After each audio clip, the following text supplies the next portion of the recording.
सारे घर में ढूंढती फिर रही हूँ।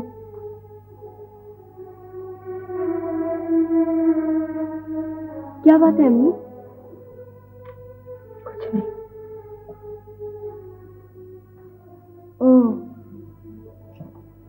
आप खालिद भाई को समझाए ना अम्मी, आपकी बात वो कभी नहीं डालते। देखो बेटा, तुम सब लोग पढ़े लिखे हो, मैं ठहरी अनपढ़ जाहिल, मेरी कौन सुनेगा? वैसे मैं समझती हूँ हर आदमी को अपनी मर्जी के मुताबिक जिंदगी गुजारने का हक है, लेकिन फिर भी खालिद भाई को आपका और अब्बू का ख्याल रखना चाहिए था। उन्होंने ज्यादती की है। पता नहीं किसने ज्यादती। वैसे अब्बू कल कह रहे थे कि अंकल फकीर हुसैन ने उनके कान भरे हैं।